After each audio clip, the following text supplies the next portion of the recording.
हैं तो हमारे बच्चे स्वस्थ हों, तंदुरुस्त हों, बहुत अच्छे मेधावी हों, उनके जीवन में इंटेलिजेंसी हमेशा रहे, IQ उनका बहुत अच्छा रहे, समाज का काम अच्छा करें। तो उसके लिए क्या करें? इसके लिए छोटे छोटे कुछ मैं उपाय बताता हूं, आप जरूर उनका अपने जीवन में उपयोग करें। सबसे पहला उपाय है किसी भी आई को और किसी भी बाप को, माने पिता को, आई को और पिता को, दोनों को अपने जीवन में एक चीज हमेशा ध्यान रखनी पड़ेगी।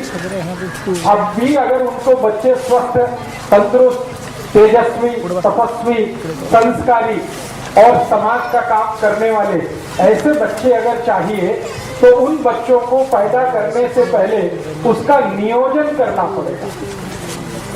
बिना नियोजन के जो बच्चे होते हैं वो ज्यादा से ज्यादा दाऊद इब्राहिम होते हैं। ये मेरा 15 साल का डॉक्टरी के पेशे का अनुभव है, तजुर्बा है। मेरे पास बहुत सारे मरीज आते हैं जिनको अपने बच्चों से त्रास है और वो बच्चे इतने त्रासवादी हैं, आई वड़िल को पीटते, आई कुछ बोले उसको मारते हैं, वड़िल कुछ बोले उसको मारते हैं, आई वड़िल के कंट्रोल में नहीं रहते। जब उन बच्चों के बारे में मैं पूरी हिस्ट्री लेता हूं तो अंत में जाके पता चलता है कि वो बिना नियोजन के उत्पन्न हुए, बाई एक्सीडेंट। हाँ, तो मेरा आप सभी को ये विनम्र निवेदन है कि जिनको अपने बच्चे तेजस्वी, तपस्वी, संस्कारी, समाजकर्मी, राष्ट्रवादी, धर्म के प्रति श्रद्धा रखने वाले, आई वड़िल की सेवा करने वाले ऐसे बच्चे अगर चाहिए तो उसके लिए नियोजन करना पड़ेगा। बिना नियोजन के वो बच्चे नहीं होते। सबसे पहला फैसला आपको ये करना पड़ेगा। जैसे आप बहुत सारे काम के लिए नियोजन करते हैं, घर बांधने के लिए नियोजन करते हैं। कैसे करते हैं? एक एक पैसा बचाते हैं, जितनी पगार है उसमें से पैसा काट काट के बचा के घर बांधने का नियोजन हमारा होता है। ऐसे ही हम नौकरी के लिए बहुत सारे नियोजन करते हैं, तो ऐसा ही नियोजन आपको करना है। ठीक है? अब नियोजन क्या करना? नियोजन करना है, ये पहली बात ध्यान रखिए। बिना नियोजन के बच्चे होंगे तो मैंने आपको बताया वो संस्कारी हो नहीं सकते। और आज के समय में दुख और दुर्दैव की स्थिति ऐसी ही है कि ज्यादा बच्चे बिना नियोजन के ही हो रहे हैं। इसलिए आई वड़िल भी परेशान है, समाज उनसे परेशान है, देश भी उनसे परेशान है। ये त्रासवादी, आतंकवादी, देशद्रोही, ये सब हमारे ही अपने बीच के बच्चे हैं। लेकिन ये कैसे त्रासवादी हो गए, कैसे देशद्रोही हो गए? बिना नियोजन के होने के कारण। तो नियोजन करना पड़ेगा। अब नियोजन में क्या क्या करना पड़ेगा? सबसे पहला नियोजन, संस्कारी बच्चा अगर चाहिए, प्रतापी बच्चा चाहिए, आपको समाजकर्मी चाहिए, धर्मनिष्ठ चाहिए, राष्ट्र प्रेमी बच्चा चाहिए, तो सबसे पहला नियोजन संयम पालना पड़ेगा। ये सबसे पहला नियोजन। बिना संयम के अच्छे बच्चे नहीं हो सकते। तो संयम आपको अपने जीवन में रखना पड़ेगा। और वो संयम रखने का तरीका क्या है? संयम रखने का बहुत सरल तरीका है, ज्यादा समय ब्रह्मचर्य का पालन करना। ब्रह्मचर्य संयम पालने का सबसे बड़ा तरीका है, सबसे आसान तरीका, ये ब्रह्मचर्य का पालन करना। अभी मेरा जो फिजियोलॉजी और एनाटॉमी का अभ्यास है, विज्ञान का जो अभ्यास है, उस अभ्यास के हिसाब से मैं जानकारी देना चाहता हूं। इस जानकारी को आप गंभीरता से सुने, स्वीकार करें। स्त्री के लिए संयम पालना बहुत आसान है, पुरुष के लिए नहीं। माने क्या है, ब्रह्मचर्य का पालन किसी स्त्री को करना हो तो वो बहुत आसानी से कर सकती है, पुरुष के लिए ये संभव नहीं होता। क्यों? इसलिए कि ईश्वर ने स्त्री का शरीर ऐसा बनाया है जो पुरुष से ज्यादा अच्छा है क्वालिटी में। कुछ ऐसे हार्मोन्स हैं, कुछ ऐसे केमिकल्स हैं जो स्त्री शरीर में ही है, पुरुष शरीर में नहीं है। और वही हार्मोन्स स्त्री को ब्रह्मचर्य पालन करने में मदद करते हैं। तो स्त्री को ब्रह्मचर्य पालना अगर करनी है तो वो उसके लिए बहुत सहज है, सरल है, बहुत आसान है। जैसे हमारे जीवन के बहुत सारे काम हम सहजता से और आसानी से करते हैं, वैसे ही ब्रह्मचर्य का पालन और संयम का पालन किसी भी स्त्री को बहुत आसान है। पुरुष को उसके लिए प्रयास करना पड़ता है, स्त्री वो बिना प्रयास के ही कर सकती। तो मैं ये बात जो कह रहा हूं वो सब भाइयों के लिए कह रहा हूं कि अगर अच्छी संतान चाहिए, तेजस्वी, तपस्वी, संस्कारी संतान चाहिए तो आपको ब्रह्मचर्य का पालन करना है।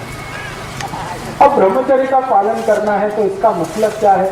इसका मतलब सीधा सा ये है कि आप अपने जीवन का थोड़ा ऐसा नियोजन करो जिसमें ज्यादा आपको स्त्री के साथ संसर्ग ना करना पड़े। साल में 1 या 2 बार करें तो सबसे अच्छा, नहीं तो महीने में सिर्फ 1 बार।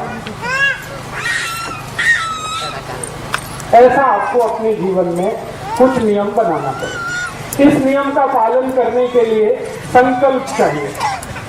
संकल्प के लिए आपको एक औषधि की मदद लगेगी, तो वो आप याद रखिए, वो औषधि है आल का रस। आल, अदरक। तो अदरक का टुकड़ा अगर मुंह में रख के चूसते रहें तो ये हमारे संकल्प को मजबूत करने में बहुत मदद करता है। किसी भी तरह का संकल्प हो, ब्रह्मचर्य पालन का संकल्प हो, व्यसन मुक्ति का संकल्प हो, पैसे के पीछे नहीं भागने का संकल्प हो, अपने जीवन में साधारण तरीके से रहने का संकल्प हो, ये सभी संकल्पों में मदद करता है। तो हमें अच्छी संतान के लिए संयम का पालन ब्रह्मचर्य की मदद से करना है और कोशिश करनी है कि साल में 1 या 2 बार, नहीं तो महीने में ज्यादा से ज्यादा 1 बार, ये आपको करना है पुरुषों को। स्त्रियों के लिए ये सहज है, सरल है, क्योंकि भगवान ने उनको कुछ ज्यादा गुण दिए हैं। उनमें से एक गुण ये है। अब ये गुण होने का एक ही कारण है, मैंने बताया कि उनके शरीर में कुछ ऐसे हार्मोन्स हैं जो पुरुष के शरीर में नहीं। अब उन हार्मोन्स का नाम लेके कॉम्प्लिकेशन नहीं करना चाहता, बस आपको समझाने के लिए। तो आपको बच्चों का नियोजन करना है और नियोजन इस तरीके से करना है। पहला कदम उस नियोजन का संकल्प करना ब्रह्मचर्य का। दूसरा, नियोजन का दूसरा भाग क्या? दूसरा भाग आपको नियमित रूप से अपने जीवन में चूने का इस्तेमाल करना। चूना, चूना मैंने बार बार आपको बोला है, ये दोनों को इस्तेमाल करना है, स्त्री को, पुरुष को। तरीका मैंने बता दिया है, दही में डाल के, ताक में मिला के, रस में मिला के, जैसे भी आपको लेना है। 1 ग्राम चूना, ये दूसरा हिस्सा। तीसरा, आपको खान पान का ध्यान रखना। खान पान का ध्यान कैसे रखना है?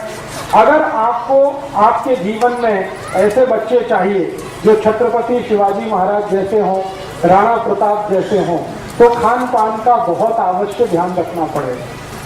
वो ध्यान कैसा रखना पड़ेगा? आपका भोजन सात्विक होना है। सात्विक भोजन होने का माने मांस नहीं खा सकते, मदिरा नहीं पी सकते, अंडा नहीं खा सकते, किसी भी तरह का मांस नहीं खा सकते, कोई भी मांस नहीं चलेगा। तो सात्विक भोजन का माने निरामिष भोजन, सात्विक भोजन का माने शाकाहारी भोजन, सात्विक भोजन का माने बगैर अंडे का भोजन। ये सात्विक भोजन का आपको अपने जीवन में पालन करना ही पड़ेगा, बिना उसके आपके बच्चे तेजस्वी तपस्वी नहीं होने वाले। तो भोजन करते समय ये ध्यान रखें मांसाहार का सेवन ना करें, तो शाकाहारी जीवन ज्यादा हो। शाकाहारी जीवन में कुछ चीजों का उपयोग भरपूर करना है, जैसे गाय का दूध, गाय के दूध का दही, दही की ताक, ताक में से निकाली हुई लोनी, लोनी से निकाला हुआ घी, ये ज्यादा उपयोग करना। और जैसे लोनी है ना, लोनी, लोनी और उसके साथ खड़ी शक्कर, ये नियमित रूप से खाना, दोनों को खाना, पति को भी पत्नी को भी। लोनी, खड़ी शक्कर नियमित रूप से। सूप ना भी खाएं तो चलेगा, लेकिन लोनी और खड़ी शक्कर नियमित रूप से लें। लोनी जो है ना, मक्खन नहीं है, मक्खन अलग है, लोनी अलग है, समझते हैं ना। वो दही में वो चलाते हैं, मराठी में क्या कहते हैं उसको, मथानी, रई, तो रवी चला के जो निकलेगा वो लोनी। मक्खन जो है वो दूध से ही निकाला जाता है सीधे, तो लोनी खानी है, मक्खन नहीं। तो लोनी और थोड़ा सा खड़ी शक्कर नियमित रूप से दोनों पति पत्नी उपयोग करें। कितना लें, मात्रा कितनी हो, कम से कम 25 ग्राम लोनी और 5 से 10 ग्राम खड़ी शक्कर।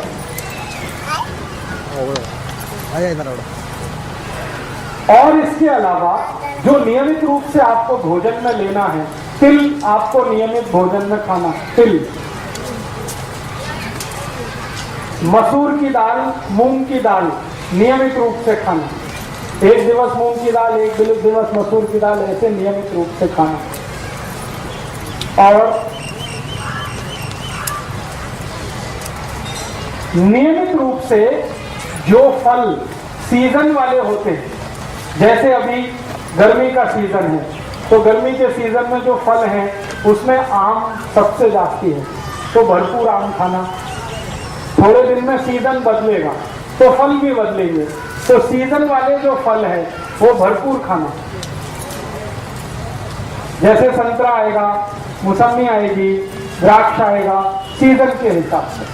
तो अभी आम है, आम के बाद कुछ, फिर उसके बाद कुछ, उसके बाद कुछ, तो ये सीजन वाले फल भरपूर खाना है। और फल कभी भी भोजन के साथ नहीं खाना है, अकेले खाना। केला हो, दूसरे फल हो, वो भोजन के साथ नहीं, अलग से खाना। जैसे भोजन किया उसके 2 तास बाद या 2 तास पहले फल खाना, या तो फल सुबह सुबह नाश्ते में भरपेट खाना, वो सबसे अच्छा है। और एक चीज नियमित रूप से करनी पड़ेगी कि थोड़ा शरीर श्रम नियमित रूप से हो, पति का भी पत्नी का भी। पति का शरीर श्रम क्या होना और पत्नी का क्या होना, इसके लिए 2 अलग अलग विभाजन हैं हमारे शास्त्रों में। पत्नी के लिए शरीर श्रम ऐसा होना जिसमें पेट का हिस्सा, जिसको गर्भाशय कहते हैं, उसमें बार बार मूवमेंट आए, ऐसा श्रम हमें होना पत्नी के लिए, स्त्री के लिए। तो वो क्या करना है, जैसे वो चटनी बनाते हैं ना, चटनी, तो चटनी अगर मिक्सी में बनाएंगे तो शरीर का श्रम नहीं है, लेकिन हाथ से बनाएंगे तो शरीर का श्रम है। और उसमें सबसे ज्यादा मूवमेंट यूट्रस रीजन का ही होता है, गर्भाशय का सबसे ज्यादा मूवमेंट होता है, तो चटनी हाथ से बनाए। इसी तरह से हाथ काम ज्यादा घर का, कपड़े धोना तो हाथ से धोना, वॉशिंग मशीन से नहीं धोना, चटनी बनाना तो हाथ से बनाना, रोटी बनाना तो हाथ से बनाना। आजकल रोटी बनाने का मशीन आ गया है, इसलिए मुझे ये बोलना पड़ता है, रोटी बनाना तो हाथ से, कपड़े धोना तो हाथ से, चटनी बनाना, ये सब स्त्रियों के लिए। और एक बहुत अच्छा श्रम है, अगर आप सब करेंगे तो बहुत अच्छी संतान आपको होने वाली है। वो श्रम क्या है, चाकी चलाना। क्या बोलते हैं उसको, जाता, यस। जो भी ताई, जो भी आई इसको चला सके दिन में 15 मिनट, जास्ती नहीं, बस 15 मिनट, उसकी संतान सबसे स्वस्थ और सबसे अच्छी होने वाली। ये चलाने का। अब इसको चलाने से होता है कुछ भी नहीं है, एक ही काम होता है, हमारा जो गर्भाशय का क्षेत्र है उसका सबसे ज्यादा मूवमेंट इसी पोजीशन में होता है जब हम ये चलाते हैं। मैंने थोड़ा अभ्यास किया, अपने पुराने जमाने की जो आई है, जो जाता चलाती है, सबके बच्चे स्वस्थ और तंदुरुस्त। मेरी आई मेरे बारे में बताती है, मेरा और मेरा एक छोटा भाऊ है, हम दोनों का जन्म मेरी आई ने 8 महीने लगातार जाता चला है। हमारे घर में एक परंपरा है कि जो आटा होता है वो ताजा खाना, तो जाते से ही संभव है वो, बाहर से पिसा के नहीं लाना। तो वो परंपरा के कारण मैं, मेरे भाऊ का, दोनों का जन्म हुआ है, और मैं जब से जन्म हुआ बीमार नहीं पड़ता, मेरा भाऊ भी बीमार आसानी से नहीं पड़ता। मेरे घर में मेरी आई को बहुत बार मैंने पूछा, तब उसने ये बताया कि जाता का परिणाम है। मेरा जन्म नॉर्मल डिलीवरी से हुआ, मेरे भाऊ का भी जन्म नॉर्मल डिलीवरी से हुआ, घर में हुआ। मेरी अज्जी ने हम दोनों का जन्म कराया, डॉक्टर को नहीं बुलाया। मेरी अज्जी पढ़ी लिखी नहीं थी, दोनों का जन्म उसने आसानी से करा लिया। वो एक ही कारण, जाता।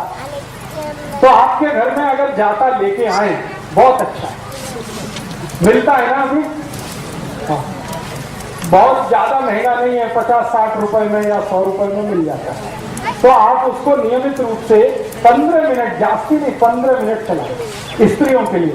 पुरुषों के लिए शरीर श्रम क्या करना है? पुरुषों के लिए शरीर श्रम सबसे आवश्यक है कि आप थोड़ा दिन अगर चाहते हैं कि स्वस्थ संतान हो, तो नागर चलाना।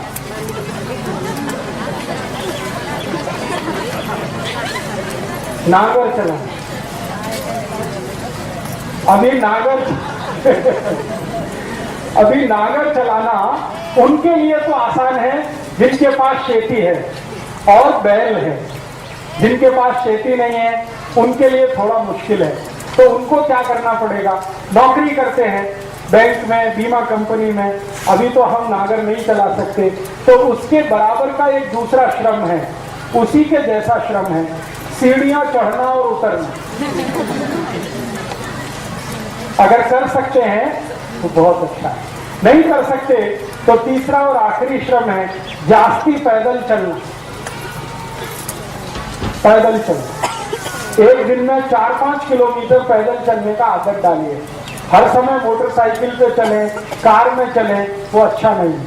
थोड़ा 5-7 किलोमीटर पैदल चलने का अभ्यास हो, नहीं तो नागर चलाने का हो, नहीं तो सीढ़ियां चढ़ने। तो पुरुषों के लिए इस तरह का श्रम है, स्त्रियों के लिए जाता चलाना, चटनी बनाना, कपड़े धोना, ये सब श्रम अगर हम करें तो संतान आपकी स्वस्थ, तंदुरुस्त और बहुत तेजस्वी और तपस्वी होने वाली है। तो ये नियोजन के कुछ काम हैं। और एक काम करना है हमें नियोजन के लिए, बहुत आवश्यक है वो। और वो नियोजन इस तरह का करना है कि हमारे जीवन में, वैसे तो ये बात बताना ठीक नहीं, लेकिन फिर भी मैं बताना चाहता हूँ। बहुत बार ऐसे मुझे पेशेंट आते हैं, वो मुझे कहते हैं कि राजीव भाई हमारे शरीर का रंग तो अच्छा नहीं है, काला है, थोड़ा डार्क है, लेकिन हमको हमारी संतान चाहिए, उसका रंग साफ होना। अभी क्या करें? ऐसे बहुत लोग आते हैं। तो मैं कहता हूँ ये बेकार का बात है। फिर भी वो कहते हैं नहीं, कुछ तो औषध बताओ।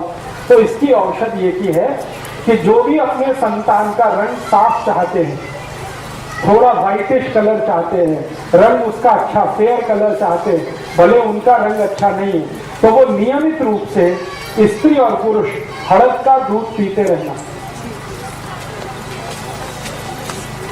रात्रि को दूध में हड़द मिला के पीते रहना, थोड़ा सा उसमें तूप भी डालना। तो तूप, हड़द और दूध जो भी नियमित रूप से पिए, सभी के बच्चे उनसे ज्यादा अच्छे रंग वाले होते हैं। तो ये नियोजन का एक हिस्सा है। और एक हिस्सा है कि आपके बच्चों की बुद्धि कभी भी तेज रहे, तीव्र रहे, मंदी मंद ना हो, कभी भी उनकी बुद्धि तेज रहे, तेजस्वी रहे, आईक्यू उनका अच्छा रहे, मति मंदता कभी भी ना आए। तो आप और एक छोटा सा नियोजन करना, और वो नियोजन बस वही है जो मैं बार बार पहले कह चुका हूँ, दही चूना मिला के खाते रहना। गाय के दूध का दही बनाना, चांदी के बर्तन में उसको दही जमाना, सकाड़ी उसको दही को चूना मिला के खाना। गाय माने देशी गाय, जर्सी। तो मति मंदता नहीं आए, बच्चों में स्वस्थ रहे, तेजस्वी रहे, तपस्वी रहे, सद्भावी हो, सद्विचारी हो, इसके लिए कुछ छोटे छोटे नियोजन। और एक छोटा सा नियोजन, वो नियोजन क्या है?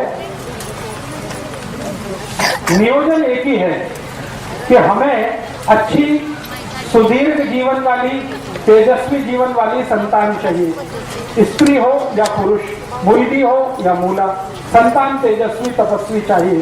तो एक नियोजन जरूर ध्यान रखना है कि हमारे जो पति और पत्नी हैं वो आपस में जब संसर्ग करें तो पत्नी का मासिक चक्र पूरा होने के बाद, पत्नी का मासिक चक्र पूरा होने के बाद या पत्नी का मासिक चक्र शुरू होने वाले दिन से 10 दिन छोड़कर,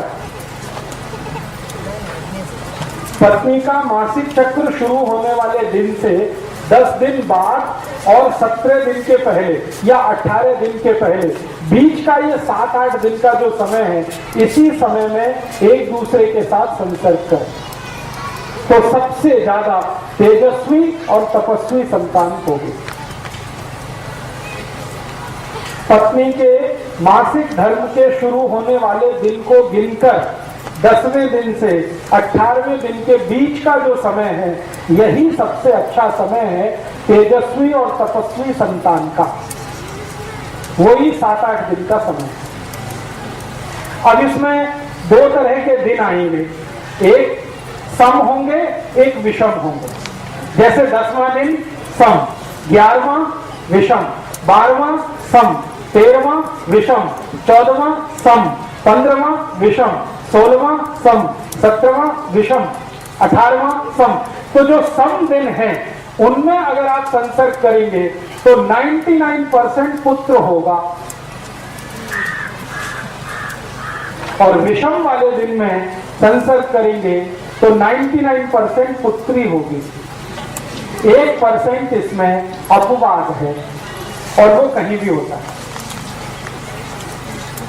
तो अगर आपको नियोजन करना है कैसा, अब व्यसन मुक्त युवक संघ में कुछ कार्यकर्ताओं के पास पुत्री है तो पुत्र चाहिए, तो उनके लिए ये माहिती मैं दे रहा हूं। और जिनके पास पुत्र है उनको पुत्री चाहिए, उनके लिए भी ये माहिती दे रहा हूं।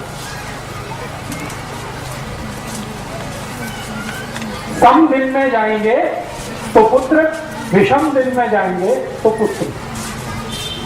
और एक और माहिती इसी नियोजन के लिए, आप जानते हैं महीने के 2 पक्ष होते हैं, एक शुक्ल पक्ष और दूसरा।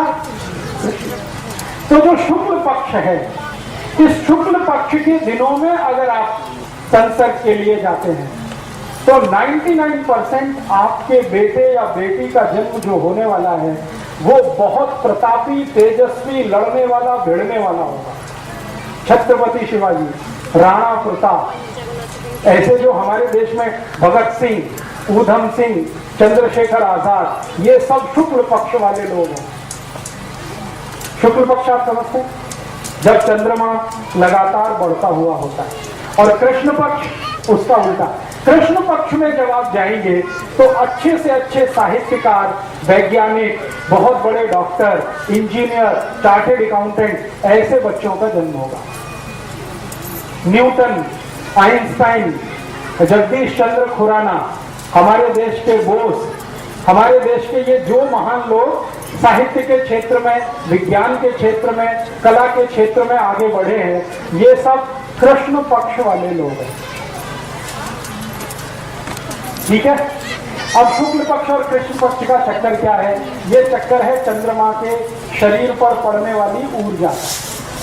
आप जानते हैं कृष्ण पक्ष में चंद्रमा नहीं होता और शुक्ल पक्ष में चंद्रमा बहुत तीव्र होता है। चंद्रमा की तीव्रता अपनी नहीं है। आपको मालूम है चंद्रमा का प्रकाश कहां से आया? सूर्य से। तो चंद्रमा की तीव्रता है तो वो उसकी अपनी नहीं है, सूर्य की तीव्रता है। तो आप समझ लीजिए शुक्ल पक्ष में सूर्य की तीव्रता है, तो उस दिन में जो संतान आएगी वो सूर्य जैसी ही होने वाली है। सूर्य कैसा है? जला के सबको राख कर दे, ऐसा। तो राणा प्रताप, छत्रपति शिवाजी, संभाजी महाराज, ये सब ऐसे ही लोग हैं जो शुक्ल पक्ष वाले। और आपको चंद्र पक्ष में, चंद्र पक्ष माने सूर्य का प्रकाश नहीं है, चंद्रमा का प्रकाश है, तो उस समय के नियोजन में जो संतान होगी वो दिमाग वाली होगी, शरीर वाली नहीं, जिसका ब्रेन बहुत चलेगा। इंटेलिजेंसी उसकी कंप्यूटर से जैसी, उससे भी ज्यादा तेज होगी। दुनिया में सारे दिमाग के काम करने वाले लोग चंद्र पक्ष के पैदा हुए और शरीर से लड़ भिड़कर साम्राज्य स्थापित करने वाले लोग शुक्ल पक्ष के पैदा हुए। तो नियोजन आपको करना है, माहिती मैं दे रहा हूं। तो आप तय करिए आपके जीवन में क्या चाहिए। अब एक संतान आपके पास है, मान लो शुक्ल पक्ष वाली, तो एक चंद्र पक्ष वाली जरूर करना, क्योंकि दुनिया में दोनों की जरूरत है। खाली लड़ने भिड़ने वाला ही नहीं चाहिए, विज्ञान की खोज करने वाला भी चाहिए, क्योंकि दोनों से जीवन चलता है। शत्रु से रक्षा करने के लिए है और देश को आगे बढ़ाने के लिए भी है। तो एक संतान शुक्ल पक्ष की, एक चंद्र पक्ष की, ऐसा नियोजन करिए। एक संतान सम तारीख वाली, दूसरी विषम तारीख वाली, ऐसा नियोजन करिए। और बाकी के शुरू के नियम जितने मैंने बताए हैं वो सबको एक साथ पालन करना, ठीक है। इसके आगे और भी बहुत सारे नियम हैं, लेकिन वो इतने बारीक हैं कि मैं बताऊंगा आपके दिमाग में जाएंगे नहीं। अभी जितना बताया है इतने पर आप प्रयास शुरू करें। उसके बाद बारीक नियम अगर जानना है तो एक पुस्तक मैंने लिखी है, भागवत जी के सूत्र पर 3 पुस्तकें मैंने लिखी है। स्वदेशी चिकित्सा भागवत अष्टांग हृदय के आधार पर भाग 1, 2, 3 बारीक बातें हैं, उनसे पढ़ सकते हैं। मोटी जितनी बात है वो मैंने आपको बताई। तो ठीक है, मैंने कुछ माहिती दी है, आपके समझ में आई है कुछ? तो बहुत अच्छा। अगर आप ये समझ पाएंगे तो बहुत अच्छा है। एक बात को मैं फिर रिपीट करता हूं, इसको हमेशा याद रखिएगा कि आपकी संतान अच्छी हो, तेजस्वी हो, तपस्वी हो, तो खान पान में जितने नियम बताए हैं एक बराबर याद रखना। लोनी और खड़ी शक्कर ये रोज खाना। लोनी आप समझते ही हैं, खड़ी शक्कर आपको माहिती है। लोनी और खड़ी शक्कर रोज खाना, दोनों को खाना, पति को भी पत्नी को भी। जी जी। मतिमंद और हैंडीकैप जो बच्चे होते हैं वो कहां से आते हैं? ज्यादातर मतिमंद और हैंडीकैप जो बच्चे होते हैं वो उन पति पत्नी के हैं, उन आई वडील के हैं जिनके दोनों के शरीर में कैल्शियम बहुत बहुत कम है। उनके बच्चे मतिमंद होने ही वाले हैं, उनके बच्चे हैंडीकैप्ड होने ही वाले हैं। पति के शरीर में कैल्शियम कम हो, पत्नी के शरीर में कैल्शियम कम हो, जरूर बच्चे ऐसे होंगे जो मतिमंद होंगे और शरीर से विकलांग होंगे। तो ध्यान रखिए इसका, कैल्शियम कम ना हो शरीर में। तो आप बोलेंगे क्या इसका टेस्ट होता है? हाँ, कैल्शियम का टेस्ट होता है। आपकी बोन टेस्ट करा के आप कैल्शियम की मात्रा पता लगा सकते हैं। बाजार में जो पैथोलॉजी के डॉक्टर हैं वो कैल्शियम टेस्ट करते हैं, आप चाहें तो टेस्ट करा सकते हैं। ज्यादा खर्चा नहीं है, 50 या 60 रुपए के खर्चे में या बहुत अधिक 100 रुपए के खर्चे में कैल्शियम टेस्ट हो जाता है।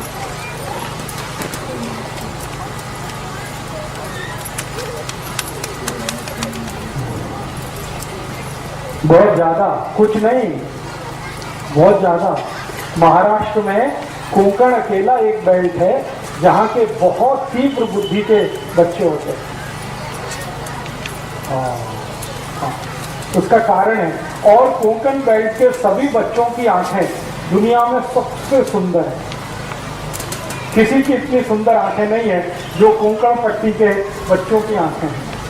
उसका कारण मैं बताता हूँ। कोंकण पट्टी के बच्चे, आप जानते हैं कोंकणस्थ, जिनको हम कहते हैं मराठी में कोंकणस्थ, ये कोंकणस्थ लोग दुनिया में इंटेलिजेंसी में सबसे ऊपर है। इनका जब आईक्यू टेस्ट होता है ना, दुनिया के सारे देश, अमेरिका, जर्मनी, जापान, फ्रांस, दुनिया के देशों में इनकी आईक्यू सबसे ऊंची है। कारण पूछो आप, कारण उसका एक ही है कि कोंकण पट्टी की जो मिट्टी है ना, वो उसकी विशेषता है। कोंकण की मिट्टी आप देखो लाल रंग की है, देखा? लाल रंग की मिट्टी है। लाल रंग की मिट्टी में जो धान उत्पन्न होता है उसमें कैल्शियम और आयरन सबसे ज्यादा, सबसे ज्यादा। दुनिया में इतना कैल्शियम और आयरन किसी मिट्टी में नहीं है जो लाल मिट्टी में होता है। अब कैल्शियम और आयरन हर चीज में ज्यादा होगा। कोंकण का आम होगा ना, आम, उसमें भी कैल्शियम आयरन है। कोंकण का धान, उसमें भी कैल्शियम आयरन है। कोंकण की दाल होगी, उसमें भी कैल्शियम आयरन है। कोंकण की ज्वारी होगी, उसमें भी कैल्शियम आयरन। तो ये कैल्शियम और आयरन से भरपूर जो कुछ वो खाते हैं उसका परिणाम से, और मिट्टी में होने वाले कैल्शियम और आयरन से, लाल मिट्टी दुनिया में जहां भी मिलेगी उसमें भरपूर कैल्शियम और आयरन है, और कोंकण की मिट्टी में कैल्शियम आयरन सबसे ज्यादा है। इसलिए वहां की संतानें दुनिया में सबसे तीव्र बुद्धि मानी जाती है। तो ये बात समझ में आई कोंकण की। तो आप कहेंगे हम भी कोंकण में रहिए, लेकिन आप में परिवर्तन आएगा 2 जनरेशन के बाद, अभी तुरंत नहीं आएगा। 2 जनरेशन आपकी निकल जाएंगी, 3rd जनरेशन में ये परिवर्तन आ जाएगा, अगर कोंकण में आप रहते हैं तो।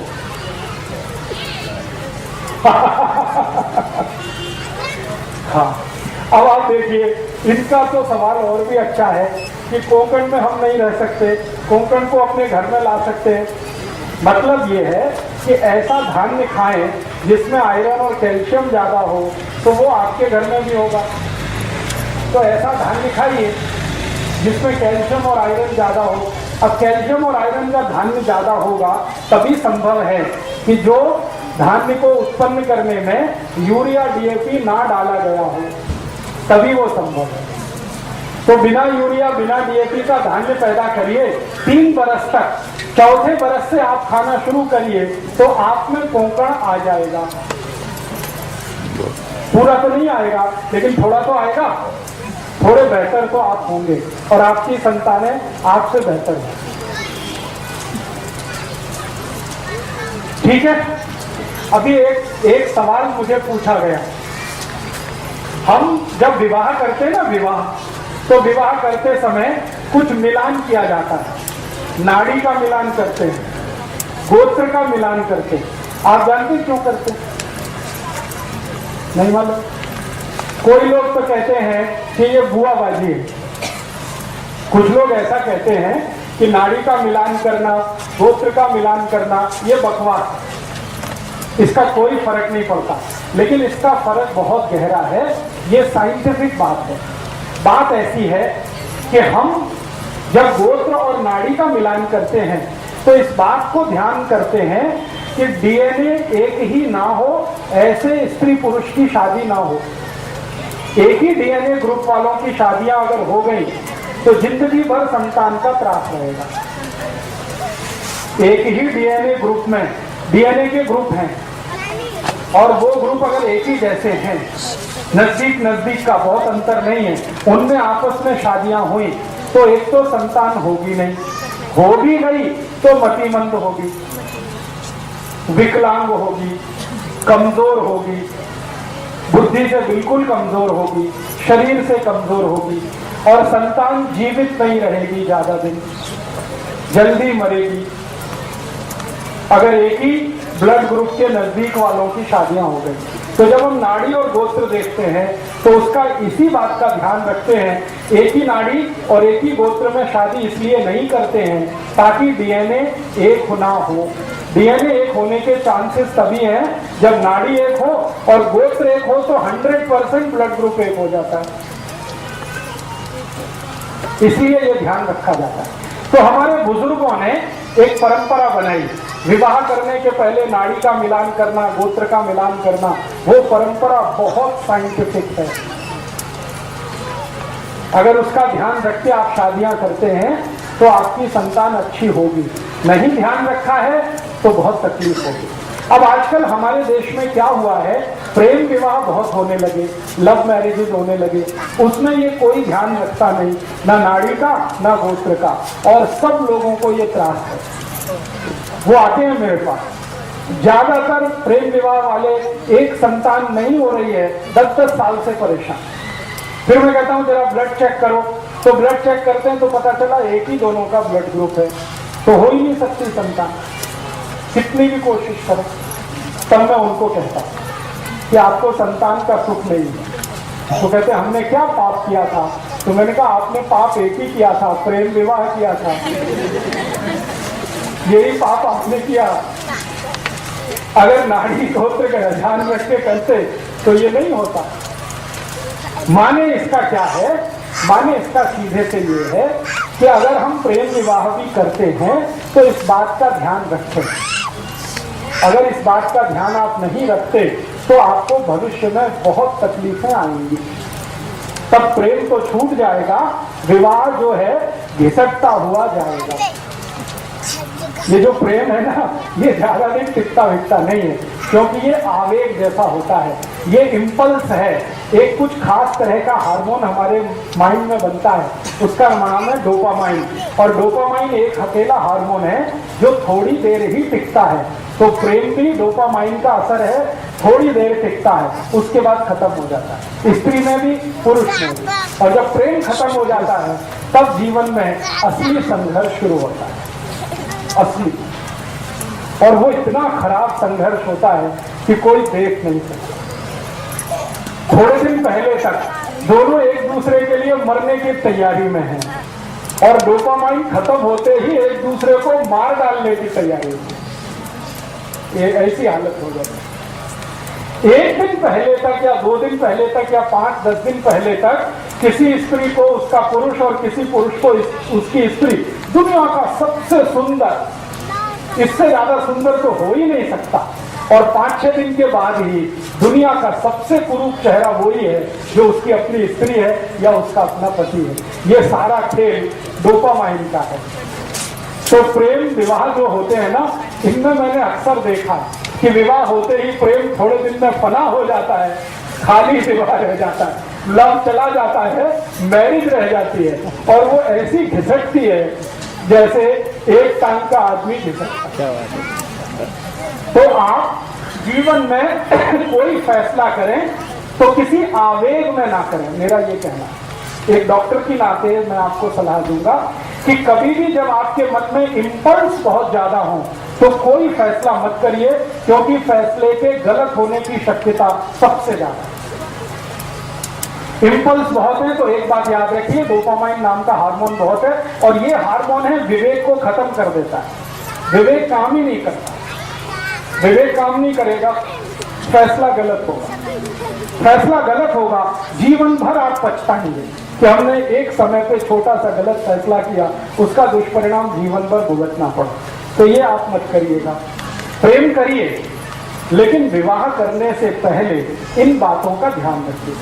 मैं ये नहीं कहता कि प्रेम मत करिए, प्रेम तो बहुत आवश्यक है जीवन को आगे बढ़ाने के लिए, ले जाने के लिए, लेकिन प्रेम का आवेग खतरनाक है। प्रेम खराब नहीं है, उसमें जो आवेग है, इम्पल्स है, वो बहुत खतरनाक है। उसको ध्यान रखिए, आपकी संतान के विषय में सोचकर, देश और समाज और धर्म के विषय में सोचकर।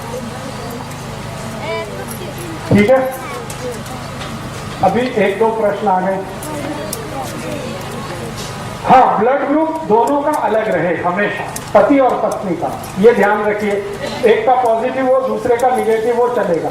जैसे किसी का बी पॉजिटिव है पति का, पत्नी का बी नेगेटिव है तो भी चलेगा, लेकिन दोनों का बी पॉजिटिव होगा तो तकलीफ, दोनों का बी नेगेटिव हुआ तो तकलीफ। थोड़ा भी अंतर रहना चाहिए, थोड़ा भी अंतर हमेशा रहना चाहिए। जी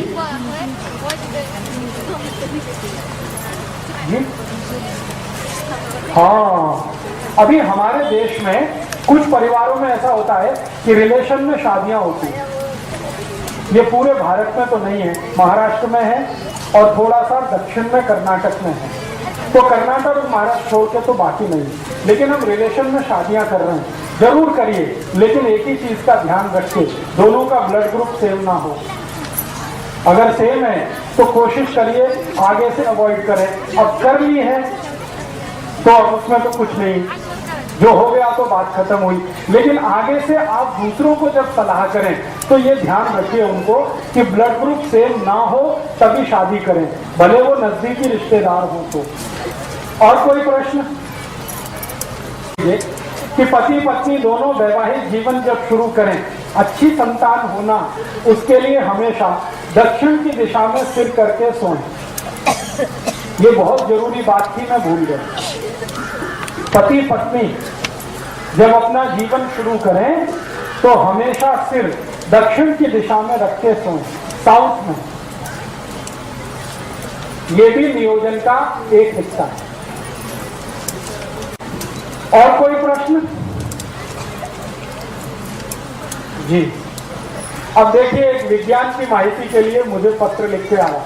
हमारे शरीर में क्रोमोसोम्स होते हैं जिनको हम गुणसूत्र कहते हैं, एक्स और वाई।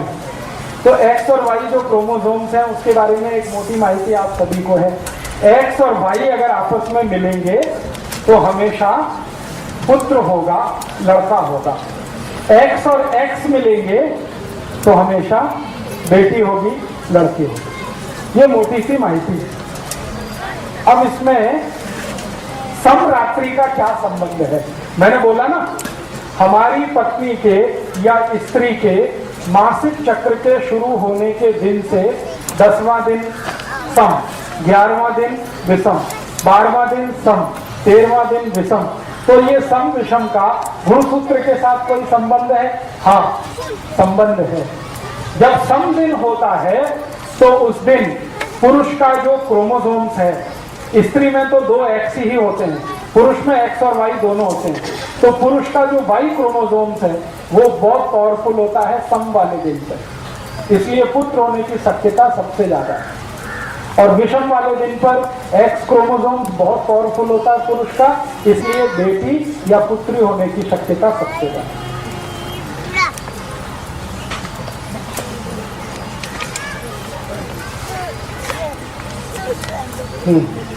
अब देखिए, एक बहुत अच्छा सवाल है, वो सबके लिए मैं बोलना चाहता हूँ। स्त्रियों को जब मासिक पारी आती है ना, तो घर के जो पुराने बुजुर्ग हैं वो बहुत सारे कड़क नियम पालन करवाते हैं।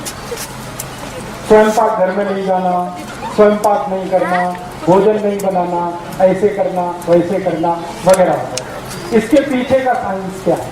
इसके पीछे कुछ खास बात नहीं है। एक ही बात है कि जब स्त्री को मासिक पारी शुरू होती है तो उसके पूरे महीने का सबसे महत्वपूर्ण समय वो है, सबसे महत्व का समय। और मैं विज्ञान की माहिती आपको एक देना चाहता हूं कि वो समय सबसे महत्वपूर्ण तो है ही, सबसे पवित्र भी। उसमें होता क्या है कि स्त्री के शरीर का जो गर्भाशय है वो अपने को स्वच्छ कर रहा है और आने वाली संतान के लिए तैयारी कर रहा है। तो इससे ज्यादा पवित्र और अच्छा तो कुछ नहीं किसी भी स्त्री के। तो उसकी पवित्रता सबसे ज्यादा उन्हीं दिनों में होती है जब वो मासिक पारी में होती है। और पुरुष के बारे में मैं एक जानकारी देता हूं जो गुणसूत्र के आधार पर और साइंस के आधार पर है कि पुरुष स्वभाव से अपवित्र होता है। हाँ, इसमें आप हंसिए मत, ये सच है। पुरुष जो है स्वभाव से, चरित्र से, बाई नेचर, बाई कैरेक्टर अपवित्र होता है, इम्प्योर जिसको कहते हैं, उसमें पवित्रता ज्यादा नहीं है। इसलिए आपको हैरानी होगी, भारत में बहुत सारे ऐसे देवस्थान हैं जहां पर पुरुष को जाने की अनुमति नहीं है। वो ये कहते हैं कि आपको देवस्थान में पूजा करनी है, अपनी पत्नी को लेके आओ। मैं बहुत सारे देवस्थान में नहीं जा सकता। हाँ, मेरे साथ ये दुर्घटना हो चुकी है। केरल में, तमिलनाडु में, आंध्र में ऐसे बहुत मंदिर हैं। मैं अंदर गया गर्भगृह में पूजा, उसने रोक दिया। पहले तो रोक दिया ये वस्त्र उतारो, तो मैंने कहा ठीक है उतारता हूँ। फिर धोती पहनो, धोती माने लुंगी पहनो, मैं वो भी पहन लिया। फिर उसने पूछा आपका विवाह हुआ? मैंने कहा नहीं हुआ। तो आप अंदर नहीं जा सकते। हाँ, मैं पूछा भाई क्यों नहीं जा सकता? उसने कहा आप पवित्र नहीं। हाँ, तो पहली बार मेरे जीवन में मैंने सोचना शुरू किया कि मैं पवित्र नहीं हूं। तो बाद में मैं वहां से लौट आया तो मेरे जो बहुत सीनियर गुरु हैं जिन्होंने मुझे चिकित्सा और ये सब सिखाया, क्योंकि मैं तो टेक्नोलॉजी का आदमी हूँ, इंजीनियरिंग फील्ड का, लेकिन चिकित्सा मैंने सीखी। तो जिन गुरुओं ने मुझे सिखाया, मैंने उनके सामने ये प्रश्न किया कि मंदिर का पुजारी कहता है मैं पवित्र नहीं हूँ। पवित्र तब होता हूँ जब मेरा विवाह होता है, पत्नी साथ होती है। तो मेरे जो सबसे बड़े गुरु थे उन्होंने कहा कि पवित्रता स्त्री में ही होती है, पुरुष में नहीं होती। और उसका कारण ये है कि हर महीने उसका शरीर अपने पुराने कचरे को निकालकर नया धारण करता है, पुरुष में ये नहीं होता। इसलिए मासिक पारी के दिनों का जो समय है वो सबसे पवित्र है। इसलिए कहा यह गया है कि इस पवित्र समय को फालतू के काम में बर्बाद नहीं करना। फालतू का काम क्या? स्वयं पाक करना, रोज होता ही है वो तो। फालतू का काम क्या? झाड़ू लगाना, पोछा लगाना, ये तो रोज चलता ही है। उन 4-5 दिनों में ज्यादा से ज्यादा क्या करना? ऐसा काम करना जो पवित्र ही है, जैसे ईश्वर का ध्यान करना, भजन करना, मन में थोड़ा सा संवाद करना अपने से, ईश्वर से। इसके लिए थोड़े फालतू कामों से समय को रखना बाहर। इसके लिए ये कहा गया कि दिन के जो सामान्य काम हैं वो उन 4-5 दिनों में नहीं करना। अब हुआ क्या? हमारे घर वालों ने इसका इंटरप्रिटेशन उल्टा कर दिया। इसका इंटरप्रिटेशन क्या कर दिया? ये खराब है, ये पवित्र है, वहां कोने में बैठ जाओ, किसी को छूना नहीं, किसी को ये करना नहीं। ये फालतू बातें हमारे घर में घुस गई, क्योंकि हमने विज्ञान को छोड़ दिया, खाली परंपरा को ले लिया। तो मेरा आपको ये कहना है कि मासिक पाड़ी के जो भी 4-5 दिन हैं वो सबसे महत्व के दिन हैं, सबसे पवित्र दिन है। उनमें सबसे अच्छा काम करना चाहिए। तो जो काम आपके नॉर्मल रूटीन में नहीं हो रहा है वो उन दिनों में आप करिए। जैसे डेली के रूटीन में आपको बहुत समय स्वयं पाक में जाता है, वो 4-5 दिन आप स्वयं पाक के समय को बचाकर आपके ईश्वर के ध्यान का समय, आपके प्राणायाम का समय, आपके साधना के समय में लगे। इसके लिए वो समय थोड़ा खाली रखिए। और पुरुष को कहा गया है कि वो परेशान ना करे अपनी पत्नी को और स्त्री को उतने दिनों में, क्योंकि मैंने कहा ना, संयम स्त्री ही पालती है, पुरुष के बस की बात नहीं है।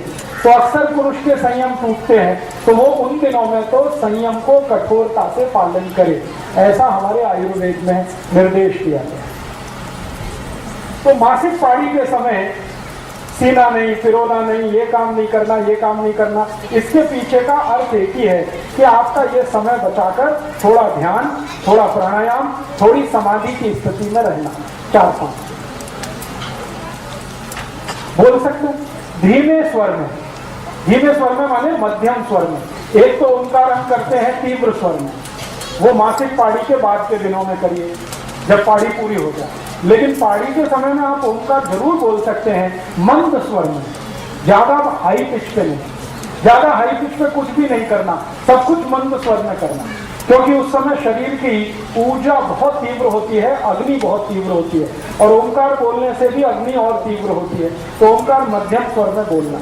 नहीं तो उस समय सबसे अच्छा शीतलीकरण प्राणायाम, शीतलीकरण समझते हैं, जीभ को बाहर निकाल के गोल कर, ये सबसे अच्छा है। शरीर को त्रास देने वाला कोई आसन ना करें। एक आसन उस समय जरूर करें, उसका नाम है मकर आसन। मकर आसन समझते हैं? पेट के बल लेटना और हाथ को ऐसे करके, और आपका ये चिन पोर्शन है, ये हाथ पे रख के पांव दोनों ऐसे ऐसे लेटना, ये सबसे अच्छा आसन है मकर आसन। फिर शीतलीकरण, फिर अनुलोम विलोम, ये प्राणायाम आपके लिए बहुत ही अच्छा है।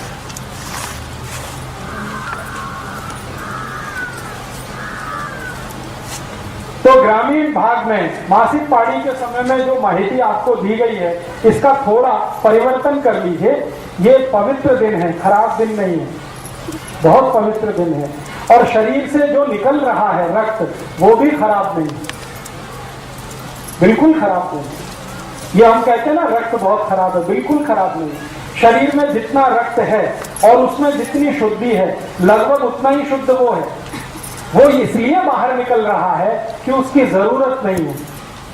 अभी नया रक्त निर्माण होगा, वो 1 महीने तक शरीर में रहेगा, फिर उसकी जरूरत नहीं रहेगी, तो वो निकलेगा, फिर नया निर्माण होगा। तो हर महीने नया निर्माण हो, इसके लिए पुराना स्थान खाली करने के लिए वो रक्त बाहर निकलता है। वो अशुद्ध रक्त है इसलिए निकलता है, ऐसा नहीं।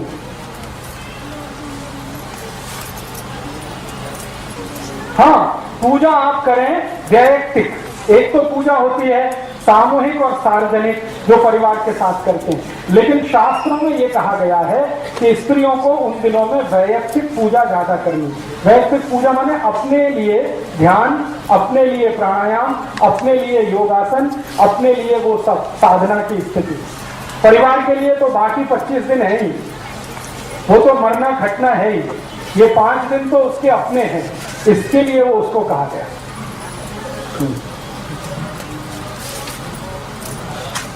आराम तो करना ही है, क्योंकि उष्णता बहुत है। मैंने कहा ना, गर्मी बहुत होती है शरीर में। गर्मी ज्यादा होने से ब्लड प्रेशर बढ़ा हुआ होता है, तो ब्लड प्रेशर बढ़े हुए में ज्यादा काम करना अच्छा नहीं होता।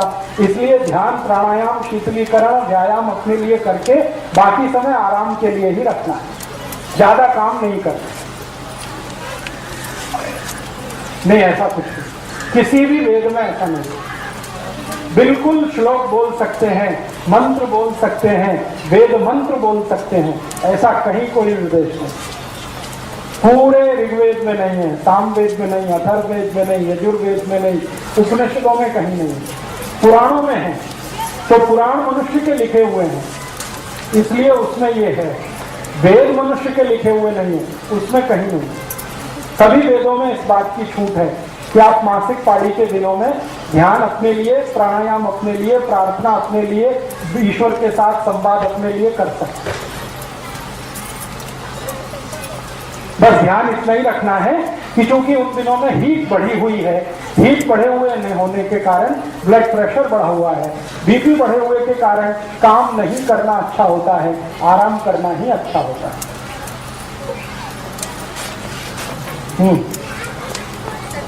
हाँ, इतनी बात समझ में आई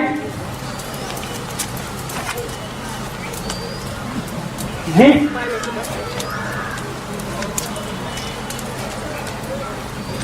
हाँ, स्त्रियों के लिए कहें, हाँ ठीक है। अभी जितनी बात मैंने कही वो आपके समझ में आई? नहीं आई? आई, ठीक है। और आई है तो आप दूसरों को समझा सकते हैं, जरूरत पड़ने पर अपने लिए भी उसका उपयोग कर सकते हैं। मैं अब थोड़ी एक दो माहिती और देता हूं। वो माहिती ये देनी है कि मान लो गर्भाधान हो गया, अभी क्या करना। एक तो गर्भाधान के पहले के मैंने आपको कुछ नियोजन बताए सूक्ष्म रूप में। अभी गर्भाधान हुआ, फिर क्या करना, तो उसके लिए भी सतत कुछ चीजों का ध्यान आपको रखना है। उनमें से पहली एक वस्तु, एक बात, एक माहिती जरूर याद रखनी है। गर्भाधान होने के बाद बहुत बहुत बहुत सावधानी से अपने जीवन को आगे बढ़ाना है। आपकी एक छोटी सी असावधानी जीवन भर की आपकी जो मेहनत है उसको बेकार कर सकती है। इसलिए गर्भाधान होने के बाद बराबर ध्यान रखना है एक बात का, वो ये कि आपका भोजन, आपका जीवन अच्छा होते ही जाना चाहिए। गर्भाधान के पहले तो अच्छा है ही, होने के बाद तो और भी अच्छा होना। तो अच्छा होने से मतलब क्या है? दूध, ताक, दही, लोनी, तूप, ये भरपूर खाना है। बिल्कुल चिंता मत करिए। उसके बाद पतला होने का भी बता दूंगा मैं। गर्भाधान होने के पहले का जो नियोजन मैंने बताया, बाद का भी उतना ही जरूरी है। आपको इस बात का ध्यान रखना है कि गर्भाधान होने के बाद दूध, तूप, लोनी, दही, ताक, ये भरपूर खाना है। और हमेशा याद रखना है गाय का खाना है। सूप तो जितना खाएं उतना अच्छा। फिर आपके मन में आएगा वजन बढ़ेगा, बिल्कुल चिंता मत करिए। गाय के दूध से कभी किसी का वजन नहीं बढ़ता, वजन बढ़ता है मछली के दूध से। मैं बार बार कह रहा हूं, गाय का दूध खाना है, मछली का नहीं खाना, वजन नहीं बढ़े। गाय का दूध, मछली का नहीं पीना, गाय का पीना तो भी वजन नहीं बढ़े। तो सूप, दूध, दही, लोनी, ताक, घी, मक्खन, ये सब खाना। एक दूसरा, भरपूर कैल्शियम आपके शरीर में रहे, क्योंकि आपको और आपके बच्चे को दोनों को डबल कैल्शियम अब चाहिए। तो चूने की मात्रा लगातार खाती रहनी है, बढ़ा दिए तो और ही अच्छा है। दही में, ताक में चूना बराबर खाते रहना। केला भरपूर खाते रहना है, क्योंकि केले में भरपूर कैल्शियम है। फुटाने, शेंगा भरपूर खाते रहना है, दोनों में कैल्शियम है। तिल खाते रहना है, उसमें भरपूर कैल्शियम है। ये आप छोड़ दो, ये किसी शास्त्र में नहीं लिखा हुआ है। नहीं, आप भरपेट खाओ। आप जितना खाना चाहते हैं केला खाओ। कुछ त्रास हुआ तो मुझे फोन कर लेना। तो आप गर्भाधान के समय में ऐसी चीजें भरपूर खाएं।